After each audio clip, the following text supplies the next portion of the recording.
Hello बच्चों, और आज की वीडियोस में मैं आपको एमसीक्यू फॉर गुडविल कराने वाला हूं।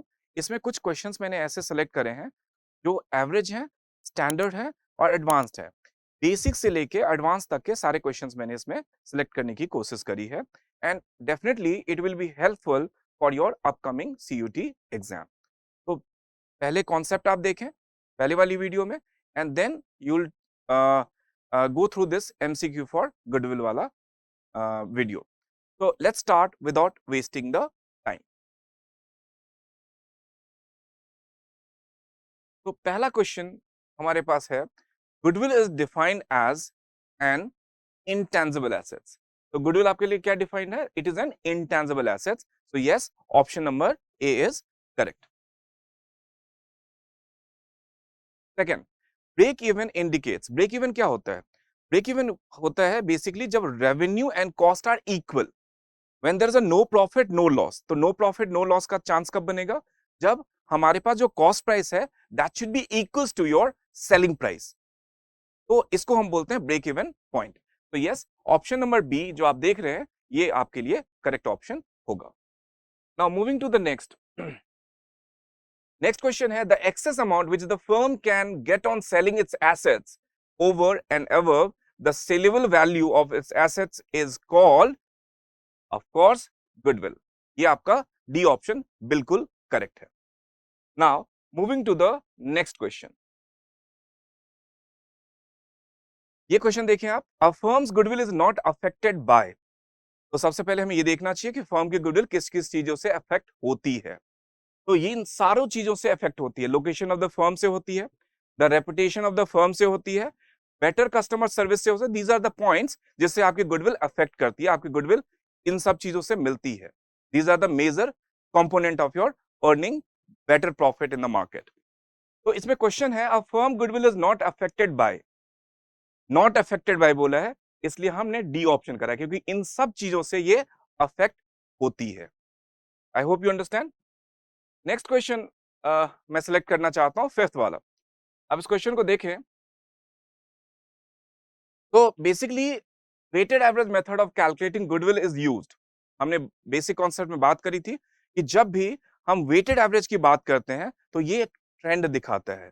सो far the trend is concern, trend दो टाइप्स के होते हैं, एक इंक्रीजिंग ट्रेंड होता है और एक डिक्रीजिंग ट्रेंड का प्रॉफिट होता है। तो ये आपको एक ट्रेंड दिखाता है। So yes, option number B is correct.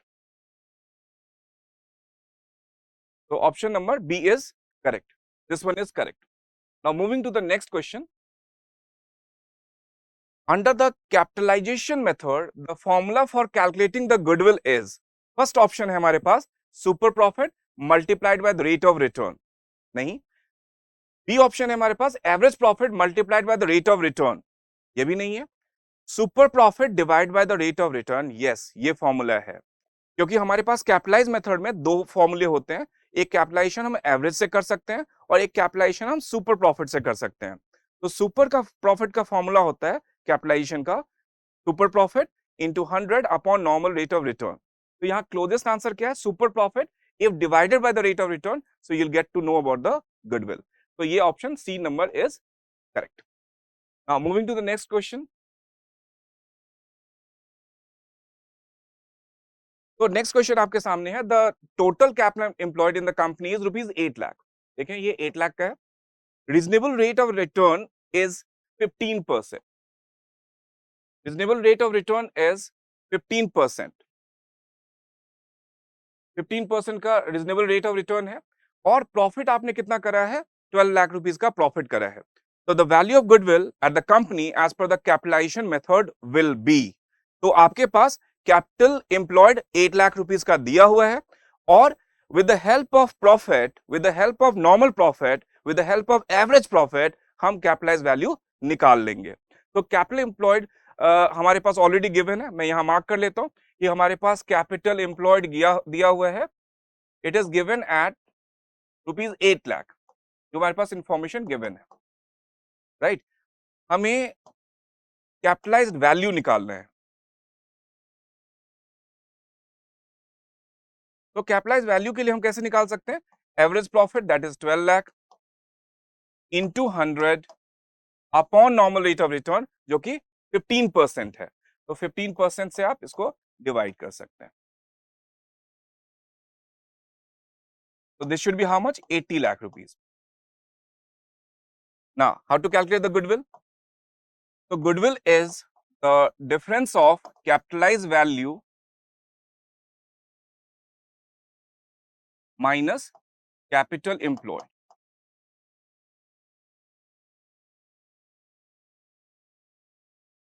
So capitalized value is 80 lakh rupees. Capital employed is 8 lakh rupees. So of course our answer is 72 lakh rupees. और ये आंसर कहाँ मिल रहा है हमें? तो ये आंसर सी में हमें मिल रहा है. सो सी ऑप्शन इज करेक्ट. आपने क्या निकाला? कैपिटल एम्प्लॉयड निकाल लिया आपने, गिवन है ऑलरेडी. कैपिटलाइज वैल्यू निकाल लिया with the help of profit, और उसके बाद capitalise value minus capital employed करके आपने गुडविल कैलकुलेट कर लिया, that is 72 lakh.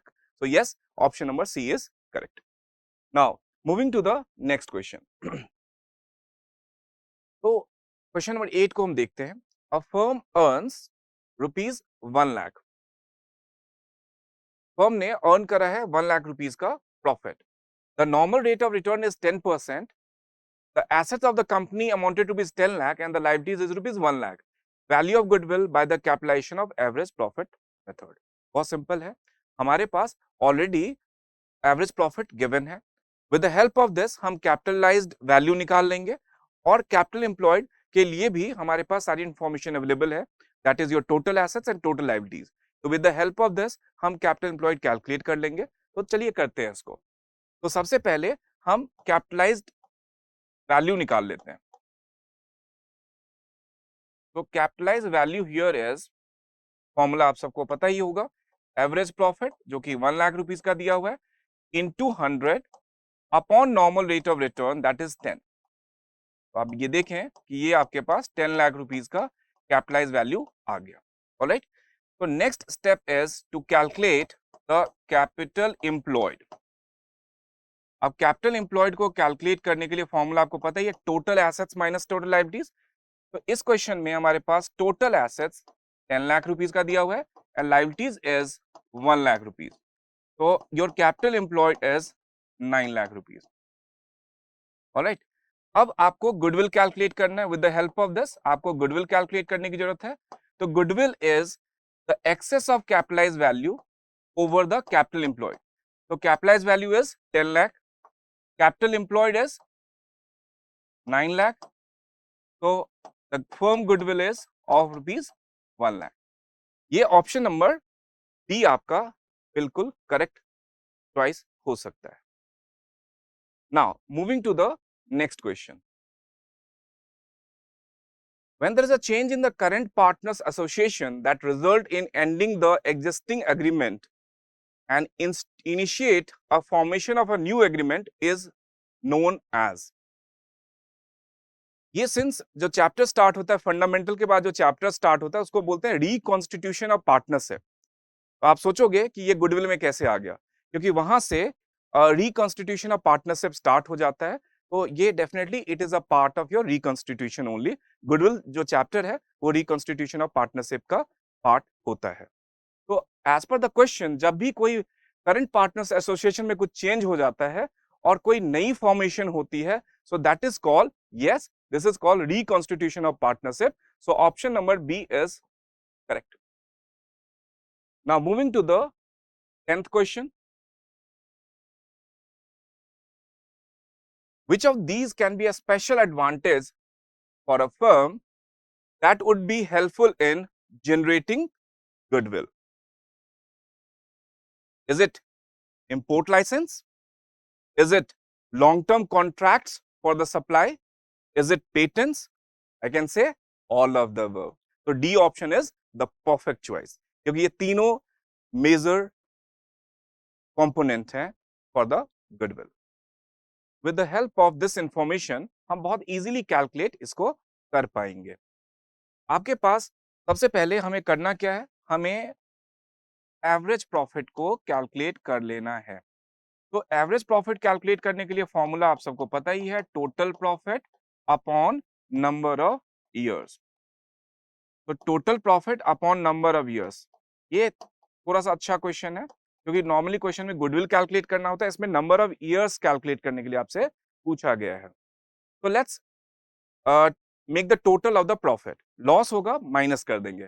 First year में we had a profit of 40,000, second year में we had a profit of 80, third year में also we had a profit, fourth year में we had a loss and fifth year में profit है 20,000 का। तो 40 plus 80, 120 plus 95 will give you 120 plus 95 will give you 2,15,000 plus 20,000 that is 2,35,000। अब इस loss को अब हम कंसीडर करने वाले हैं। तो 235 आपकी total profit respectively first, second, third and fifth year की टोटल थी, और फोर्थ ईयर में वी हैड अ लॉस। इसको आप माइनस करेंगे तो आपका टोटल प्रॉफिट आ जाना है 2 लाख रुपीस का। ओके, तो now it is simply divided by 5। तो आपकी जो एवरेज प्रॉफिट है वो 40,000 की है।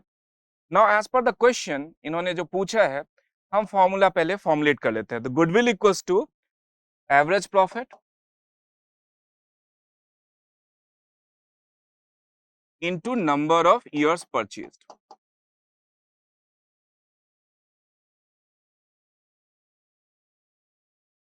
तो आप देखो कि मेरे पास गुडविल भी है और मेरे पास एवरेज प्रॉफिट है, लेकिन मुझे फाइंड आउट क्या करना है, number of years purchase find out करना है। तो मैं इसको बहुत इजीली फाइंड आउट कर सकता हूं, और इसको मैं देखूं तो नंबर ऑफ ईयर्स करने के लिए मैं इसको इस तरह से भी लिख सकता हूं, goodwill divide by average profit. तो it should be 1 lakh rupees जो गुडविल है हमारे पास, और एवरेज प्रॉफिट 40,000 की है। तो जब आप कैंसिल आउट करोगे तो ये 2.5 ईयर्स मतलब 2.5 ईयर्स का नंबर ऑफ ईयर्स परचेज का आंसर आ जाएगा। तो of course the option number C is correct. Okay, so now moving to the next question, question number 12। इस क्वेश्चन में, क्वेश्चन नंबर 12 में, at the time of reconstitution of partnership firm, goodwill was valued on the basis of 3 years purchases of the weighted average profit of the last 4 years, the profit and losses of the preceding year 4 years were this। तो आपके पास profit given है, information हमारे पास available है। while valuing goodwill of the firm, it was found that closing of the year 2019-20 was undervalued by rupees 2,000। तो इसकी हम corrections करनी पड़ेगी। कौन से ईयर में, 2019-20 में हमें इसकी करेक्शंस करनी पड़ेगी। तो let's do the correction. Under valued है तो इसको हमें ऐड करना पड़ेगा। तो this should be now 34,000 after doing this correction. इसको मैंने कॉलम को ए मान लिया, इसको मैंने बी मान लिया, इसको मैंने सी मान लिया, और जो फोर्थ कॉलम होगा उसको मैंने डी मान लिया, which is a multiplication of B and into C. अब इसको हमने टोटल कर लिया 22,000, 27 into 2 will give you 54,000, 34 into 3 will give you 1,02,000, and 35 into 4 will give you 1,40,000। तो with the help of this आप पहले प्रोडक्ट निकाल लीजिए। तो प्रोडक्ट हमारा आ गया 3,18,000। वेट्स हमारा आ गया 4 + 3 + 2 + 1 10। तो एवरेज वेटेड प्रॉफिट निकालने के लिए जो फॉर्मूला होगा वो है total product upon total weights. Average weighted profit निकालने का फॉर्मूला आप सबको पता है, total product upon total weights. मैं वैल्यू डायरेक्टली ले लेता हूँ, 3,18,000 डिवाइड बाय 10। तो ये आपका आ गया 31,800 का average weighted profit. With the help of this, इसमें बोला है इन्होंने कि goodwill should be calculated at 3 years purchase of the weighted average profit. तो गुडविल के लिए average weighted profit, that is 31,800, multiplied by number of years, that is 3। So this should be 95,400। So option हमारा D is correct। The D option is the correct answer। Now moving to the next question। Capitalization method for goodwill is used always when calculating super profit, when total assets are given, when business is sold, when number of years purchase is not given। Yes, when number of years of purchases is not given. So option number D is the correct choice. Now moving to the next question. Total capital of the partner XYZ is 1 lakh and the market rate of interest is 15%. The net profit for the last 3 years 30,000, 36,000 and 42,000 respectively. Goodwill is to be calculated at 2 years purchase of the last 3 years profit. Goodwill of the firm will be. बहुत simple है, इसको हम calculate easily कर लेते हैं.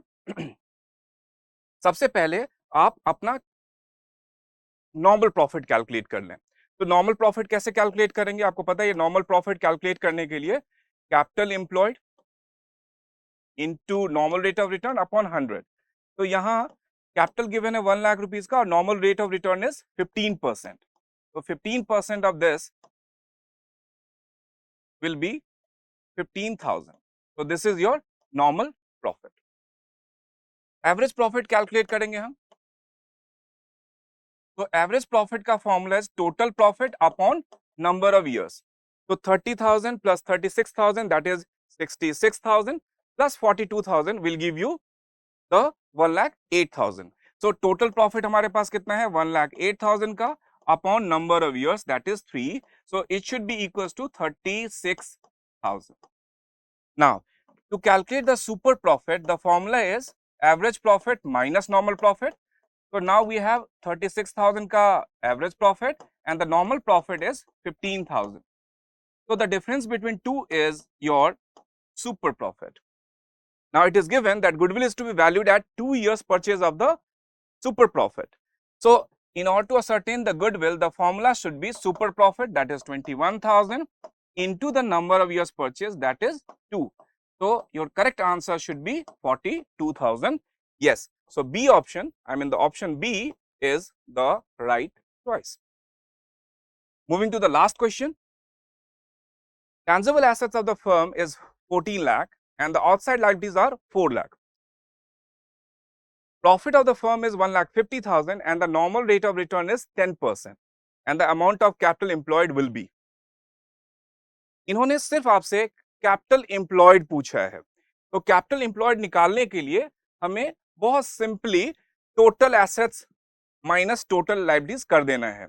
तो in order to ascertain the capital employed हमारे पास टोटल एसेट्स की वैल्यू गिवन है that is 14 lakh and total liabilities की value given है that is 4 lakh. So yes, the capital employed is 10 lakh. आपको goodwill calculate नहीं करना है इस क्वेश्चन में. तो ऑप्शन जो आपका A है, this option is the correct option. Thank you so much and best wishes always. हम ऐसे कॉन्सेप्ट की बात करते रहेंगे. क्वेश्चंस बहुत सारे प्रैक्टिस करने वाले हैं एंड आई एम श्योर जब आप इसको सीक्वेंस के थ्रू से सारे वीडियोस को और उसको एक सीक्वेंस में देखेंगे, जैसे पहले हमने कॉन्सेप्ट देख लिया, फिर उसके बाद जो नेक्स्ट वीडियो है तो आप उसको कनेक्ट कर पाएंगे और आपके कॉन्सेप्ट बिल्कुल क्रिस्टल क्लियर हो जाएंगे. तो wish you all the best and thank you so much for watching this. Thank you.